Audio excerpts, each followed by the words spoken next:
नमस्कार दोस्तों, स्वागत है आप सभी का आचार्य शिक्षा केंद्र में। आज से आप सभी बहुत अच्छे होंगे, स्वस्थ होंगे और मस्त होंगे। तो आज हमने पढ़ी थी छंद श्रृंखला।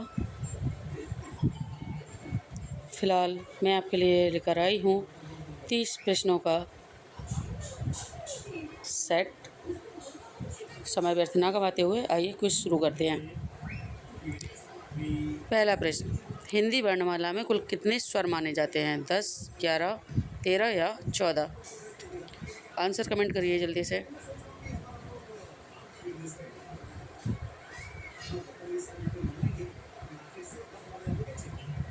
सही उत्तर है 11। आ से लेकर के औ तक के जितने भी वर्ण होते हैं उनको स्वर कहा जाता है।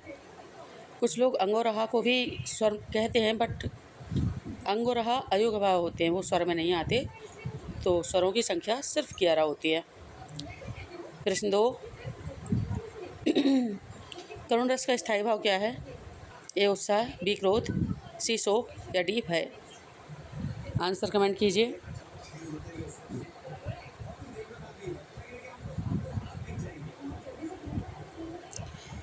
देखिए, उत्साह जो है वो वीर रस का स्थायी भाव है, क्रोध रौद्र रस का स्थायी भाव है, शोक करुण रस का स्थायी भाव है जो कि हमसे पूछा है, भय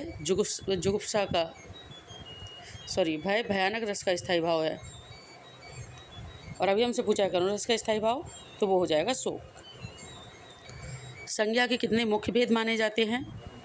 मुख्य भेद से आशा है हिंदी में संख्या के कितने भेद माने जाते हैं? हिंदी में और इंग्लिश में संज्ञा के भेद अलग अलग होते हैं। हिंदी में संज्ञा के केवल 3 मुख्य भेद माने जाते हैं, जबकि अंग्रेजी भाषा में संज्ञा के 5 भेद होते हैं। तो सही उत्तर हुआ 3। ग्रीस किस संधि का उदाहरण है? बताइए। ए गुण संधि, बी दीर्घ संधि, सी यण संधि या डी वृद्धि संधि? सबसे पहले ग्रीस का संधि विच्छेद करेंगे तो क्या होगा? जब हम ग्रीस का संधि विच्छेद करेंगे दोस्तों, तो ये बनेगा गिरि धन ईस, अर्थात ई और ई का मेल हो रहा है। और जब दो समान स्वरों का मेल होता है, दो समान स्वरों का मेल होगा तो उसी स्वर का दीर्घ उच्चारण बनेगा, और यदि दीर्घ उच्चारण बनेगा तो संधि कौन सी होगी?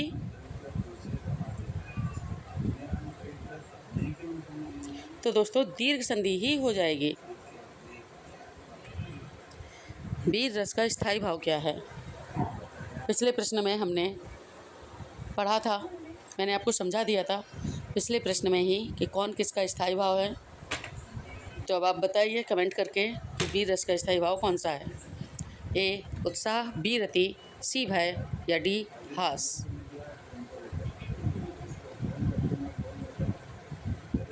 सही उत्तर है उत्साह। राम विद्यालय गया में विद्यालय कौन सी संज्ञा है? ए व्यक्तिवाचक, बी जातिवाचक, सी भाववाचक या डी द्रव्यवाचक? देखिए, जो एक ही होता है, जैसे कि राम है तो हर एक लड़के का नाम राम नहीं होता, इसलिए राम व्यक्तिवाचक संज्ञा होगा। किंतु विद्यालय तो विद्यालय हैं, जितने भी विद्यालय हैं सबको विद्यालय ही कहा जाएगा। एक नहीं है ना, बहुत सारे हैं, तो ये जातिवाचक हो जाएगा।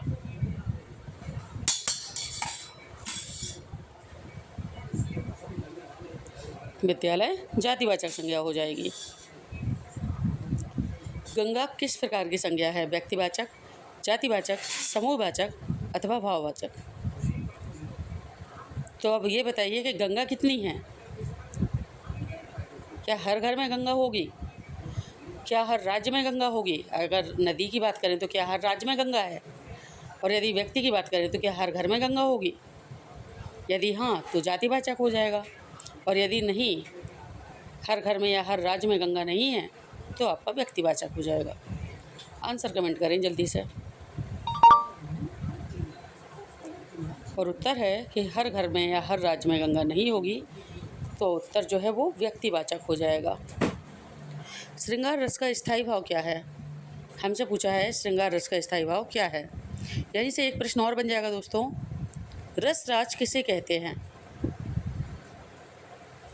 यदि हमसे पूछा जाए रसराज किसे कहते हैं, रसराज अर्थात रसों का राजा किसको कहा जाता है, तो हमारा उत्तर होगा श्रृंगार रस को। एक और प्रश्न बन जाता है, रति का अर्थ क्या है। तो रति का अर्थ प्रेम होता है।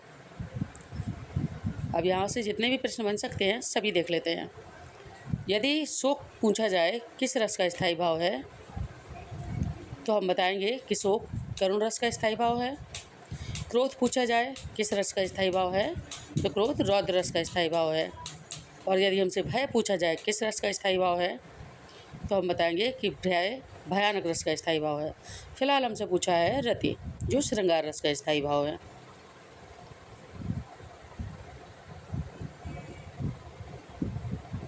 श्रृंगार रस का स्थायी भाव है।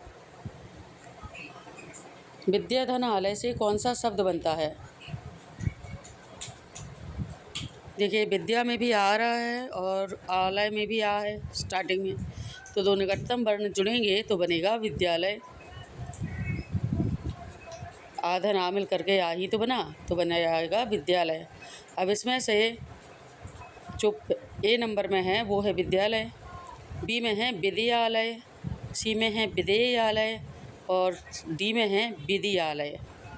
तो इनमें से हमारा ए वाला सही है, बाकी के बी सी और डी तीनों गलत हैं। ए विद्यालय सही है। सर्वनाम किसके स्थान पर प्रयुक्त होता है ये बताना है। क्रिया के स्थान पर, विशेषण के स्थान पर, संज्ञा के स्थान पर अथवा अव्यय के स्थान पर। यदि आपको सर्वनाम की परिभाषा आती है तो आप ये ज़रूर आंसर कमेंट में बताएंगे। जल्दी से कमेंट करिए, सर्वनाम किसके स्थान पर प्रयुक्त होता है, क्रिया के, विशेषण के, संज्ञा के अथवा अव्यय के। और सही उत्तर है संज्ञा के। परिभाषा क्या होती है सर्वनाम की, यही तो होती है कि संज्ञा के स्थान पर प्रयुक्त होने वाले शब्दों को सर्वनाम कहा जाता है अथवा सर्वनाम कहते हैं। सी संज्ञा उत्तर हो जाएगा। रविंद्र किस संधि का उदाहरण है। गुण संधि, दीर्घ संधि, यण संधि अथवा वृद्धि संधि। तो मैंने आपको पहले ही बताया है कि यदि आपको संधि का पता करना है तो आपको संधि विच्छेद करना पड़ेगा, और यदि हम रविंद्र का संधि विच्छेद करेंगे तो हो जाएगा रवि धन इंद्र। अर्थात ई और ई मिलकर के बड़ी ई बना रही है। जब दो समान स्वर मिलकर उसी स्वर का दीर्घ उच्चारण बनाते हैं दोस्तों, दीर्घ, तो संधि भी कौन सी हो जाएगी। यदि उच्चारण दीर्घ होगा तो संधि भी तो दीर्घ ही होगी।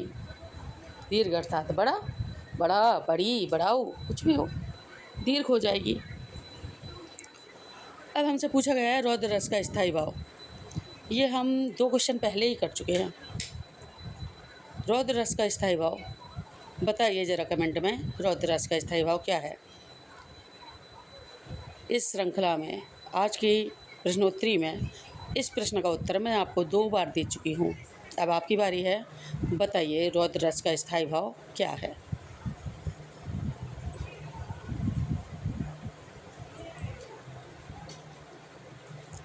जो शब्द संज्ञा की विशेषता बताता है उसे क्या कहते हैं। इसके साथ ये भी बताइएगा, जो शब्द सर्वनाम की विशेषता बताता है उसे क्या कहते हैं।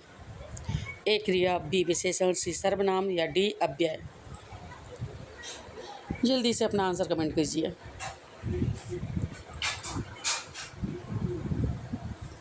तो हम पहले पढ़ चुके हैं दोस्तों, जो विशेषण की परिभाषा क्या पढ़ी थी। जो शब्द संज्ञा और सर्वनाम की विशेषता बताए उसे विशेषण कहते हैं।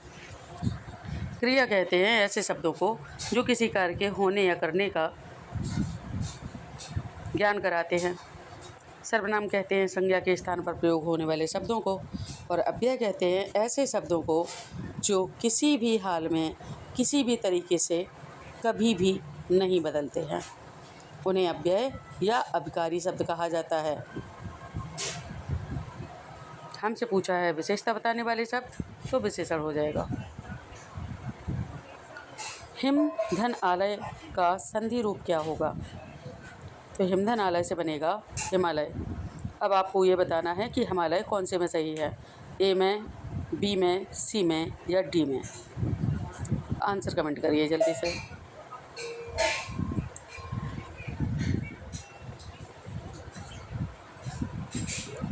तो दोस्तों हिमालय हमारा एक ही में है और वो है ए में।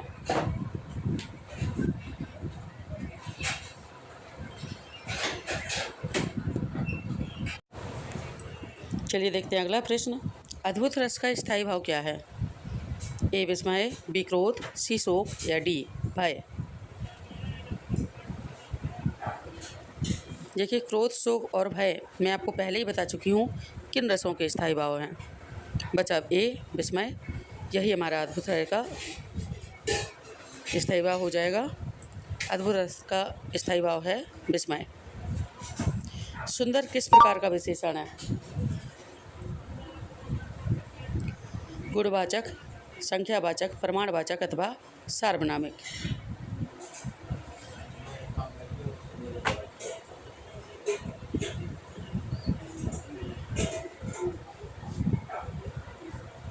देखिए गुणवाचक किसी के गुण, दोष, रंग, रूप, आकार आदि को बताता है।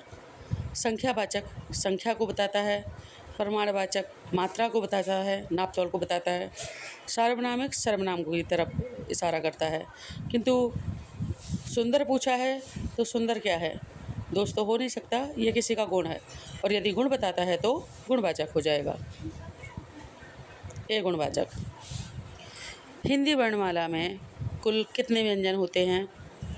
प्रश्न 17 देखेंगे। हिंदी वर्णमाला में कुल कितने व्यंजन होते हैं? पहले हमसे दोस्तों स्वरों की संख्या पूछी थी जो कि 11 होती है। अब हमसे व्यंजनों की संख्या पूछी है, बताना है कितने होते हैं। 31 होते हैं। ए 31, बी 33, सी 35 या डी 39। आंसर कमेंट करिए जल्दी से।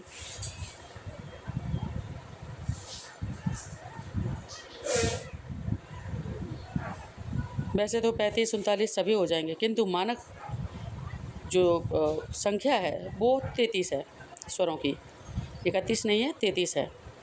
इसमें हमारे 25 स्पर्श व्यंजन, 4 ऊष्म व्यंजन और 4 अंतस्थ व्यंजन।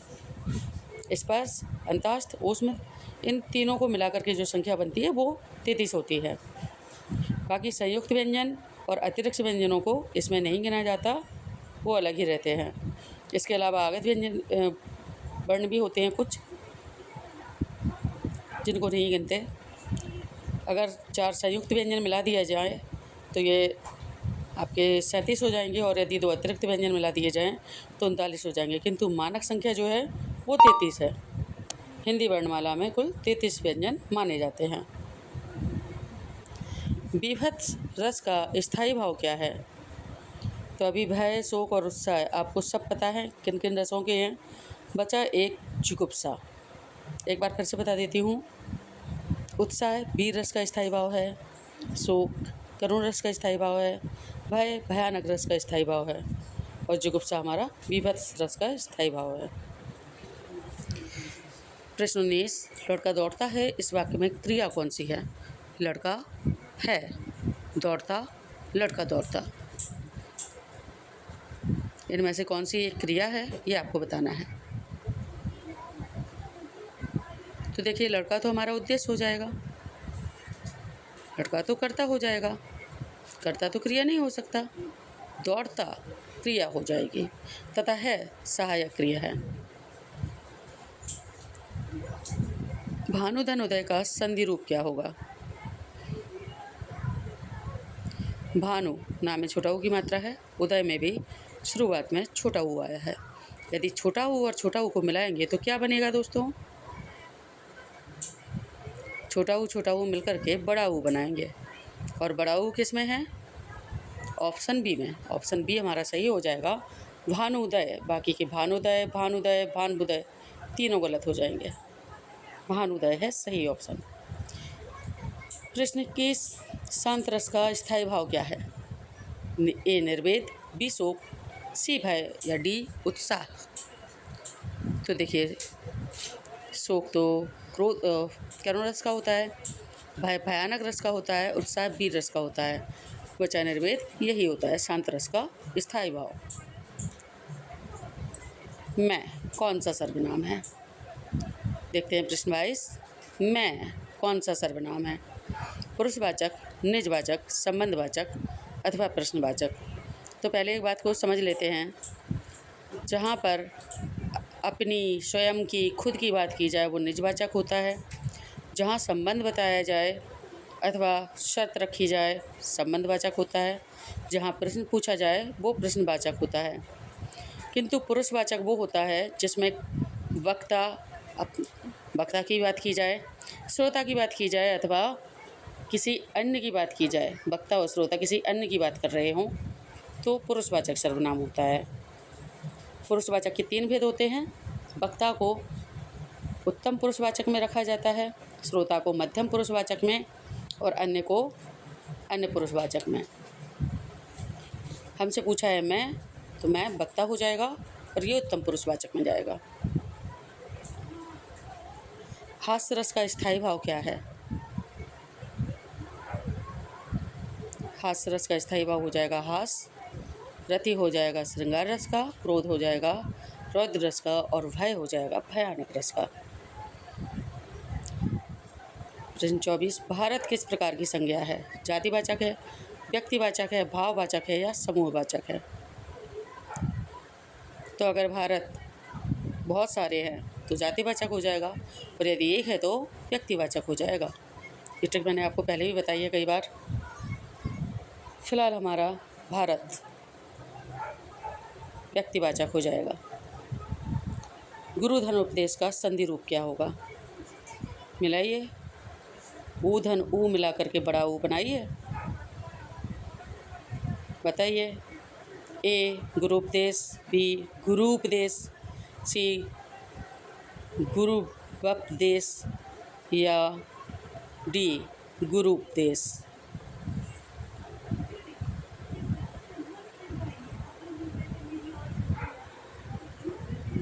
और ये हो जाएगा हमारा गुरु उपदेश। भयानक रस का स्थायी भाव क्या है? ए भय, बी शोक, सी उत्साह या डी जुगुप्सा। तो शोक, उत्साह, जुगुप्सा मैं आपको पहले ही बता चुकी हूँ किसके स्थायी भाव हैं। भय हो जाएगा भयानक रस का स्थायी भाव। धीरे धीरे किस प्रकार का अव्यय है? संबंध बोधक है, समुच्चय बोधक है, क्रिया विशेषण है अथवा विस्मयादि बोधक है। यदि हम प्रश्न पूछेंगे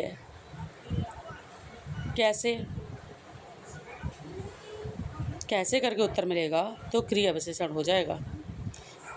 किसका करके उत्तर मिलेगा तो संबंध बोधक हो जाएगा। क्या करके उत्तर मिलेगा तो समुच्चय बोधक हो जाएगा। ये धीरे धीरे है तो हमारा क्रिया विशेषण हो जाएगा, क्योंकि कैसे करके उत्तर मिल रहा है। कैसे? धीरे धीरे, क्रिया विशेषण हो जाएगा। दीर्घ संधि में ई प्लस ई से कौन सा स्वर बनता है? छोटी ई, बड़ी ई, ए या ए? ए छोटी ई, बी बड़ी ई, ए, सी ए, डी ए।